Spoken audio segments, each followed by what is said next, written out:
अस्सलाम वालेकुम। हम लोग बात करते थे पेनिसिलिन की। पेनिसिलिन में हमारे पास है, हम लोगों ने मैकेनिज्म ऑफ एक्शन पढ़ा उनका और फार्माकोकाइनेटिक पढ़ी। अब हम लोग बात कर रहे हैं जी रेजिस्टेंस की। रेजिस्टेंस वाला पॉइंट भी इंतहाई इंपॉर्टेंट है हमारे पास पेनिसिलिन का। बेसिकली बैक्टीरिया जो है ना बड़े चालाक है। अब जाहिर सी बात है उनको पता लग गया जी कि एंटीबायोटिक तो आती है और हमें ख़त्म कर देती है, तो अब हम लोग कैसे अपने आप को बचाएं। तो उन्होंने क्या कर दिया, उन्होंने पेनिसिलिन जो थी ना हमारे पास, वो हमारे पास उसके अंदर होती है एक बीटा लैक्टम रिंग, हम लोगों ने पढ़ा। उन्होंने ऐसा एंजाइम बना लिया जो उस बीटा लैक्टम रिंग को ही तोड़ देता है। तो उन्होंने बीटा लैक्टमेजेस सिंथेसाइज कर लिया अपने अंदर, जिसने जाके क्या किया, हमारे पास पेनिसिलिन को ही डिस्ट्रॉय करना शुरू कर दिया। अब बीटा लैक्टमेजेस की अगर हम लोग बात करें तो हमारे पास ये डिफरेंट टाइप्स के होते हैं हमारे पास। कैसे होते हैं जी, हमारे पास एएमपीसी होते हैं, एक्सटेंडेड स्पेक्ट्रम बीटा लैक्टमेजेस होते हैं। एएमपीसी हमारे पास कौन सा ऑर्गेनिज्म जनरेट करता है, पी एरुजिनोजा फॉर एग्जांपल, ये याद कर लें ताकि आपसे कोई एग्जांपल में पूछे ना आपको पता हो। एक्सटेंडेड स्पेक्ट्रम बीटा लैक्टेमेज कोई बताएं जी, वाइवा में पूछ सकता है आपसे कि एक्सटेंडेड स्पेक्ट्रम बीटा लैक्टेमेज कौन सा बैक्टीरिया प्रोड्यूस करता है। हीमोफिलस इन्फ्लुएंजा हो गया, इंटेरोबैक्टेरियसी हो गया हमारे पास। फिर हमारे पास कुछ कार्बोपेनामेजेस होते हैं हमारे पास, तो डिफरेंट तरह के होते हैं हमारे पास बीटा लैक्टेमेजेस।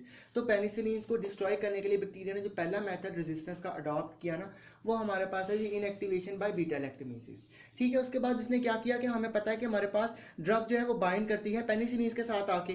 तो उसने क्या किया कि मैं मॉडिफाई कर देती हूँ पेनिसिलिन को ही, सॉरी पेनिसिलिन बाइंडिंग प्रोटीन को। जब पेनिसिलिन बाइंडिंग प्रोटीन ही डिफरेंट हो जाएगी हमारे पास, ये मैंने बताया था ना कि हमारे पास आउटर मेम्ब्रेन है, ये इनर है हमारे पास। फिर यहाँ पे अल्लाह ताला ने हमारे पास पेनिसिलिन बाइंडिंग प्रोटीन रखी हुई थी जो ट्रांसपेप्टाइडेशन कराती थी। हम इसको ही क्यों ना चेंज कर दें। जब हमारे पास पेनिसिलिन बाइंडिंग प्रोटीन ही चेंज हो जाएगी तो हमारे पास बैक्टीरिया किस, सॉरी पेनिसिलिन किस पे आके एक्ट करेंगी।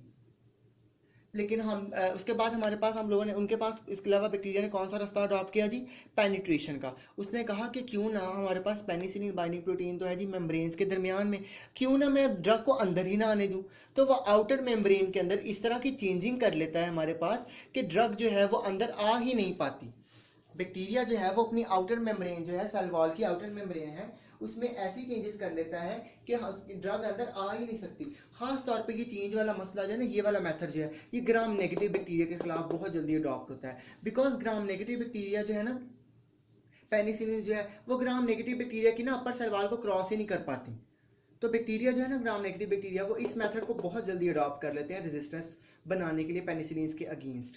फिर भी बहरहाल हम इंसान जो है वो रुकते नहीं, उन्होंने काफ़ी ज़्यादा काम किया इसके ऊपर। इसके अलावा हमारे पास आती हैं जी फ्लक्स ऑफ एंटीबायोटिक्स। बैक्टीरिया इतने चालाक थे कि वो जैसे ही पेनिसिलिन मतलब जो थी ना हमारे पास, वो आउटर मेम्ब्रेन क्रॉस करके अंदर आ जाती थी ना, उनको फटाफट बाहर निकाल देते थे। कुछ ऐसे पंप्स बना लिए बैक्टीरिया ने। लेकिन अब हम लोगों को पता है कि हमारे पास, हम लोगों ने ड्रग्स जो दी हुई हैं ये फालतू थोड़ी दी हुई हैं, जाहिर सी बात है इन पे तो रिसर्च हुई हुई है। तो इन्होंने क्या किया हमारे पास कि ग्राम नेगेटिव जो थे ना बैक्टीरिया, वो बड़े चालाक थे, उन्होंने ना पेनिसिलिन की एंट्री को रोका हुआ था। कह रहे थे जी कि हमने तुम अंदर ही नहीं आने देना। तो बैक्टीरिया ने, पेनिसिलिन ने क्या किया कि सेल मेम्ब्रेन के अंदर ना कुछ छोटे छोटे पोर्स ढूंढे। उनको कहते हैं जी पोरिन। छोटे छोटे चैनल है हमारे पास सेल वॉल के अंदर बैक्टीरिया की, जिनको हम लोग कहते हैं जी पोरेंस। ठीक है, ड्रग जो थी इन पोर्स से अंदर आना शुरू हो गई। फिर बैक्टीरिया ने देखा कि ये पोर्स से अंदर आ रही है, तो बैक्टीरिया ने इन पोर्स को ही बंद कर दिया हमारे पास। तो ये हमारे पास 4-5 मेथड है पेनिसिलिन के कि बैक्टीरिया ने इनके खिलाफ रेजिस्टेंस कैसे डेवलप की। या तो उन्होंने जी हमारे पास बीटा लैक्टमेज प्रोड्यूस करना शुरू कर दिए, पेनिसिलिन बाइंडिंग प्रोटीन्स को मॉडिफाई कर लिया, पेनिट्रेशन को इम्पेयर्ड कर दिया। इसके अलावा इफ्लक्स, इतनी भी बातें आप याद रख लेंगे तो इनफ है, ताकि आपको पता हो कि पेनिसिलिन के खिलाफ रेजिस्टेंस डेवलप हुई कैसे है। ठीक है, अगर हम लोग बात करें एंटीबैक्टीरियल स्पेक्ट्रम की, तो इसमें से तो कोई खास सवाल नहीं आता, सिर्फ छोटी छोटी बातें आप याद रख लें। पेनिसिलिन जी जो हमारे पास एक्टिव है ग्राम पॉजिटिव के अगेंस्ट और ग्राम नेगेटिव को का है। आपसे कोई भी पूछे तो आप इतना बता दें, ग्राम नेगेटिव रॉड्स के खिलाफ या तो एक्टिव ही नहीं है, अगर एक्टिव है तो बहुत कम एक्टिव है। ग्राम पॉजिटिव और ग्राम नेगेटिव पेनिसिलिन जी जो है हमारे पास। अगर हम लोग एंटी स्टेफाइलोकोकल पेनिसिलिन की बात करें तो ये इसके एग्जाम्पल में हमारे पास नेफिसिलिन है, हमारे पास मैथिसिलिन आ गई। ठीक है, नाम आप बार बार पढ़ेंगे ना आपको याद हो जाएंगे, डेफिनेटली फार्मा बार बार पढ़ने से याद होती है। ये हमारे पास स्टेफाइलोकोकस हो गया, स्ट्रेप्टोकोकस हो गया, इनके खिलाफ एक्टिव है हमारे पास। ठीक है, नॉट ग्राम नेगेटिव कोकाई, मैंने यहाँ लिखा हुआ है ये ग्राम नेगेटिव कोकाई के खिलाफ बिल्कुल भी एक्टिव नहीं है हमारे पास। ठीक है, आपने याद रखना है इस बात को। फिर हमारे पास आते हैं जी extended spectrum beta lactamases. Sorry extended spectrum penicillin. Extended spectrum penicillin जो है याद कर ले, अब हमें पता है कोई भी चीज़ मॉडर्न से मॉडर्न, जदीद से जदीद क्यों बनाते हैं। कोई चीज़ पहले के खिलाफ एक्टिव नहीं थी, अगली वाली जो ड्रग है ना वो उसके खिलाफ एक्टिव हो, तो फिर ये हमारे पास होती है ना, यहाँ ग्राम नेगेटिव के खिलाफ इनकी एक्टिविटी नहीं थी पेनिसिलिन की, तो हमने एक्सटेंडेड स्पेक्ट्रम ड्रग्स बनाई जिसमें हमारे पास अमॉक्सिसिलिन, एम्पिसिलिन, टिकारसिलिन आ गई, वो ग्राम नेगेटिव ड्रग्स के खिलाफ बहुत अच्छी एक्टिव थी। तो इनमें से कोई खास सवाल नहीं आता, पेनिसिलिन की एंटीबैक्टीरियल स्पेक्ट्रम पूछी नहीं जाती, लेकिन फिर भी बताना याद करना हमारा फर्ज है, हमें याद तो करनी पड़ेगी। नेक्स्ट हम लोग देखते हैं कि हमारे पास क्लिनिकल यूजेस इनके क्या हैं। हम लोग अगर इनके क्लिनिकल यूजेस की बात करें तो मैंने जिस तरह को याद किया है, हमारे पास narrow spectrum plus penicillinase susceptible. Penicillinase हमारे पास क्या है कि बीटा लैक्टोमेज को पेनिसिलिनेज भी कहते हैं, ठीक है। नैरो स्पेक्ट्रम है वो, लेकिन पेनिसिलिनेज से ससेप्टेबल है, मतलब ये एंजाइम उनको डिग्रेड कर देगा। इसमें आती है पेनिसिलिन जी हो गया, पेनिसिलिन वी हो गया, तो याद रख ले पेनिसिलिन जी हमारे पास कहाँ यूज होती है, it is a drug of choice for syphilis, because ये ट्रीट करती है ट्रिपोनिमा पैलिडियम के खिलाफ, बहुत एक्टिव है। तो सिफिलिस की ड्रग ऑफ चॉइस क्या है हमारे पास, पेनिसिलिन जी, मैंने मार किया है स्पायरोकीट्स के अगेंस्ट, और टाइटस में देते हैं, साइनोसाइटिस में देते हैं, मेनिंजोकोकाई में हमारे पास बड़ी अच्छी एक्टिव है हमारे पास ये, ठीक है जी।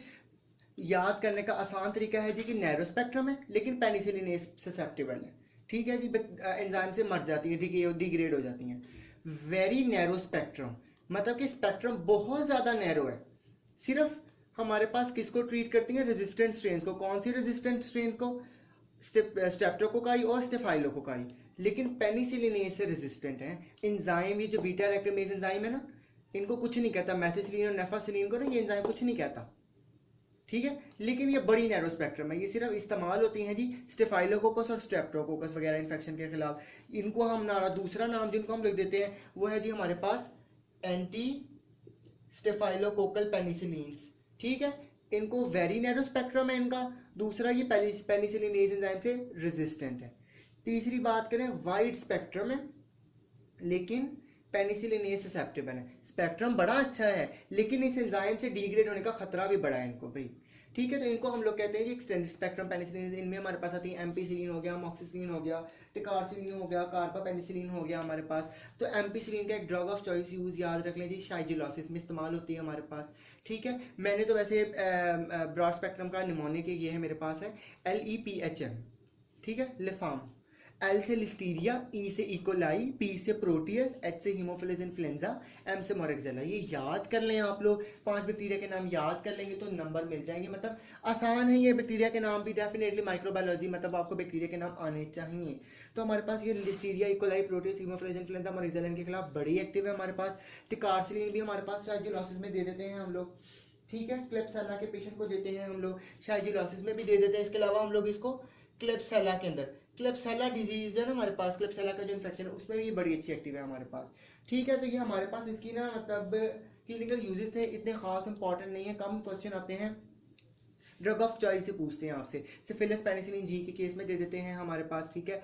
और ये रेजिस्टेंट केसेस में हैं, इनका हमारे पास जी शाइजिलोसिस कर लें, टिकारसिलिन का क्लेब्सिला कर लें और LEPHM कर लेंगे तो आपके पास बहुत इनफ है। नेक्स्ट इनकी जो चीज़ें रहेगी वो हमारे पास रहेगी ये टॉक्सिसिटी, और हमारे पास इनकी डोज से रिलेटेड कुछ यूनिट्स का चक्कर है हमारे पास, वो देखते हैं अब हम इनका। नेक्स्ट हमारे पास है जी इनकी डोज के बारे में थोड़ी सी बात कर लेते हैं, ज़्यादा इंपॉर्टेंट नहीं है, आपने याद रखना है कि 0.6 माइक्रोग्राम जो है ना 1 यूनिट ऑफ पेनिसिलिन। जो हमारे पास नेचुरल पेनिसिलिन है ना, I said natural not synthetic, natural यानी कि पेनिसिलिन जी और पेनिसिलिन बी, इनको ना हम लोग यूनिट्स की फॉर्म में देते हैं, ठीक है। इनको हम लोग मतलब ग्राम्स मिलीग्राम्स में नहीं देते, इनको यूनिट्स में देते हैं, बाकी सबको ग्राम मिलीग्राम में दे देते हैं। तो हमारे पास ना 0.1 यूनिट किसके बराबर है, 0.6 माइक्रोग्राम, ठीक है। तो 1600 यूनिट्स किसके बराबर होंगे, 1 मिलीग्राम में। जी मैंने किसी को पेनिसिलिन जी 1 मिलीग्राम देनी है तो मैं उसको यूनिट्स में कन्वर्ट करके यूनिट्स दूंगा। अब फॉर एग्जांपल मुझे कोई कहे जी आपने 900 यूनिट्स देने हैं किसी पेशेंट को,